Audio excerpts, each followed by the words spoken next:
بسم الله الرحمن الرحیم. نن موږ د کلاس 9 بایولوژي چپټر نمبر 2 سالوینګ ا بایولوژیکل پرابلم د دې چپټر آغاز کوو. په دې چپټر کې سکی ټرمز داسې کنسپټس دي چې هغه موږ له پیژندل پکار دي د مخکې نه. نو ساينس په ابزرویشن او په ایکسپریمنټیشن باندې یقین ساتي چې یو سیز ابزرویټیو یا ایکسپریمنټیشن بیسډ باندې پروف نه وي، نو هغه باندې ساينس بیلیو نه کوي.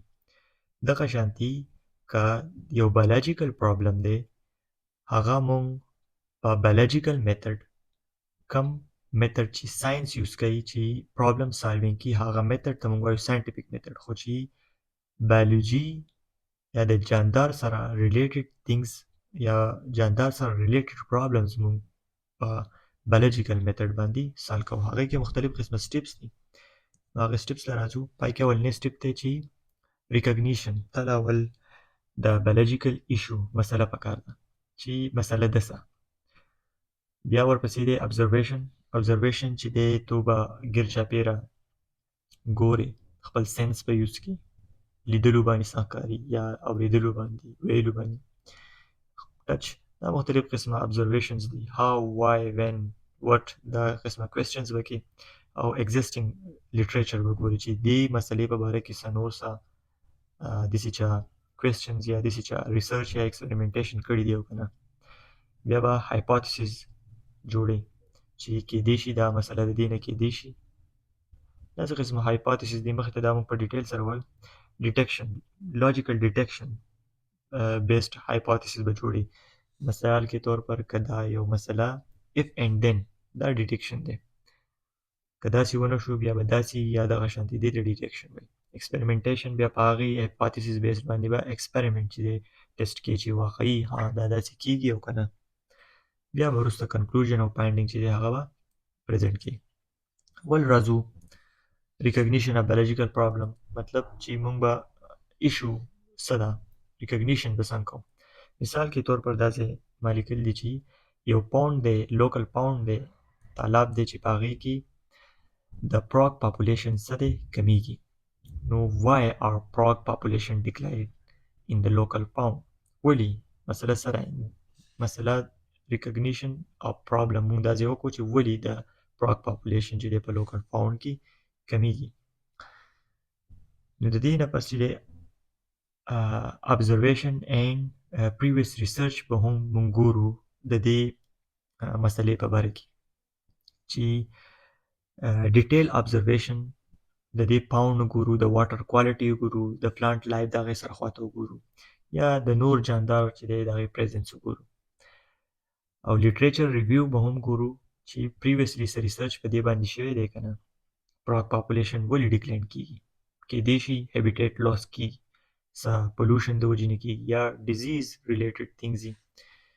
نو موږ به اوس هایپوتیسز فارمیشن کوو. هایپوتیسز به موږ دا جوړو چې که موږ پرابلم ابزرو کو د ریسرچ دپاره، نو د هایپوتیسز کیدای شي د پیسټیساید د سیوا کېدو نه چې دی د پراګ چې دی دا څه کېږي، دته نقصان رسي، ځکه د دې ډیکلاین کېږي، ختمیږي.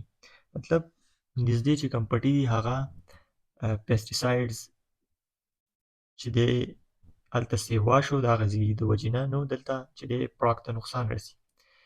بیا in this case که دا prediction چې دی if که پیسټیساید د وجې نه پراګ پاپولیشن ته نقصان رسي، نو then پراګ چې دی هغه ایکسپوز کول دی په یو چې دی هغه پیسټیساید واټر کنټامینیټ کوي، نو هغې کې د دې د وجې نه د پراګ هغه سروایول ریټ څه کېږي، کمیږي. دا یو ډیټیکشن موږ وکړو.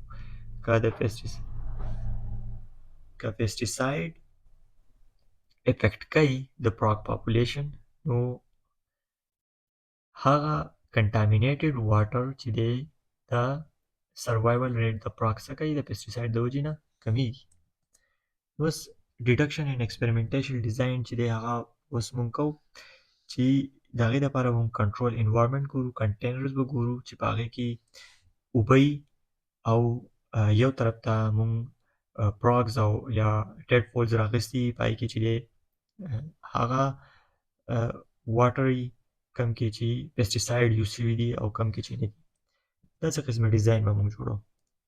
بیا به ډیټا کلیکشنز کوو. ایکسپریمنټیشن د پس چې موږ به ډیټا کلیکټ کوو چې هغه موږ کوم ایکسپریمنټ کړی دی، کوم چې موږ پیسټیساید ته ایکسپوز کړی دی او کوم چې موږ پیسټیساید ته نه دی ایکسپوز کړی، د فارم نه چې کوم راځي هغه ټریټفولډ سروایول ریټ څه دی هغه به موږ ابزورو کوو، هغه ریکارډینګ به موږ څه کوو ګورو، ځان سره به نوټ کوو چې دومره ټریټفولډ چې دی دې کې مړه شوي دي او دومره چې دی په دې کې مطلب آخر کې موږ انالایزیشن کوو چې انالایز کو په مختلف قسمه سټیټسټیکل میتھډز باندې او بیا موږ ویجوالایز کو په ګراف کې یا څه نور پلاټس کې او د هغې نه موږ کنکلوژن یا رپورټ راوباسو د هغه هایپوتیسس چې رښتیا پیسټیساید د وجې نه د پراګ پاپولیشن کمیږي او که نه. بس د هغې ګراف نه یا هغه چارټ نه به موږ ته پته لګي چې که پیسټیساید د وجې نه د فراګ پاپولیشن کمیدو نو پای کې به د ټریټفولډ موږ چې کوم ایکسپریمنټ ډیزاین کړلی پای کې به د ټریټفولډ یا د فراګ هغه سروایول ریټ کمی، پای کې به ډېر زیات مړه کېږي. خو که نه نو بیا به نه وي.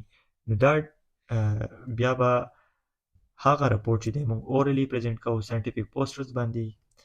نو دا یو سیمپل انټروډکشن دی د دې، دا به موږ چې دی نور په ډیټیل سره وایو او د دې نه به تاسو ته لږ ډېر آیډیا راغلي او زموږ واتساپ ګروپ چې دی هغې لینک په ډسکرپشن کې دی، هغه جوین کولی شئ. که نور څه داسې قسمه کوېسچنز وي یا د څه د ویډیو دپاره ایکسپلین کولو دپاره یا د نور څه ډسکشن دپاره هغه جوین کړئ. تھینکس فار واچینګ.